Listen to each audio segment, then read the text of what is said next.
এত সুন্দর ভিউ মানে তোঙ্গের কয়া বুঝানোর মতো ল্যাঙ্গুয়েজ আমার কাছে নাই। তো hey guys, welcome back to new another video. তো আজকে যাই আছি মানে রুমে থন ডাইরেক্ট লালবাগ বোটানিক্যাল গার্ডেনে, যে গার্ডেনে মানে 200-250 বছর পুরাইনা গাছ আছে, প্লাস আরো মানে 1700 দশকেরও গাছ আছে। 1700 দশকের কইবার গেলি হেই টিপু সুলতানের সময়ের গাছ এখন পর্যন্ত মানে সুরক্ষিত আছে। তো চলো আজকে দেখবো আমরা সবাই। এখানে তো ফির রাশিদুল মমিনুর মানে ব্ল্যাক লেভেলের এক্সাইটেড আমিও, কিন্তু ওরা দুইজন অল্প বেশি এক্সাইটেড মানে ব্ল্যাক লেভেলের। পরে মানে স্যাটেলাইটেশন নামলাম, এখন একটা ক্যাব ভাড়া করবো ডাইরেক্ট লালবাগে যাওয়ার জন্য। কিন্তু মমিনুর বস এনে দিয়ে ড্রাইভারের লগে পুরো ইংলিশ দিয়ে এসএমএস করতেছে, মানে where are you, I am looking for you. ও কয়ে আছে ফির ড্রাইভার আই এম কামিং। পরে মানে ড্রাইভার এসে গেল, পরে মানে লালবাগ পায়ে গেলাম আর সবাই মানে পুরো একটা এক্সাইটেড। মানে এত পুরান গাছ আছে আর এত নেক্সট লেভেলের ভিউ খালি রিলসে দেখি, তো আজকে বাস্তবে দেখবো, মানে পুরো একটা এক্সাইটেড। পরে সবে কয় আগে কিছু একটা জুস খায় নই, বহুত রাস্তা জার্নি করলাম। পরে সবাই মানে জুস খায় আসি, পরে জুস খায় ডাইরেক্ট এসে গেলাম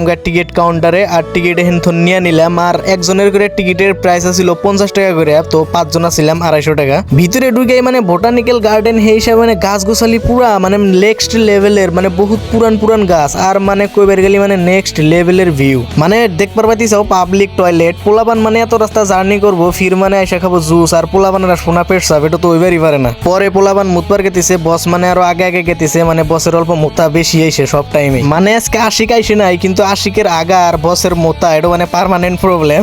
তুমি দুইটার পাঁচটির আর রাশিদুল তো এই মোতার জন্য আরো বেশি এক্সাইটেড, মানে বেঙ্গলোর মুতপো, তাও ফির বোটানিক্যাল গার্ডেনে, এত পুরান গার্ডেন এনে মুতপো।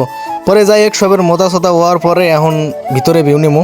আর বেঙ্গলোরের একটা খাস কথা, যেটা মানে ফরেনের মানুষ এখানে বহুত দেখবার পাবা, বহুত মানে বেঙ্গলোর সিটিত ফরেনের মানুষ বহুত আছে। বেঙ্গলোর পার্ক গিলা মানে বেঙ্গলোর যতগুলা বস্তু আছে দেহার মতো, সব বস্তুই মানে দেহার মতোই বস্তু, মানে বাইরে থন মানুষ এসে বহুত। আর আমরা তো বিলং করি আসাম থন, আমরা মানে অল্প সুন্দর একটা জায়গা থেকেই ফটো ওঠার জন্য পাগলা। তো এই লোকেশনে মানে পুরা ফটো উঠলাম, যে দমে ওঠা যায়, মানে স্টার্টিং এ থনি গাইস দেহানের মতো আরো বহুত বস্তু আছে এই পার্কে। আসতেছে পার্ট 2 পার্ট 3, তো আজকের জন্য এখানেই গাইস।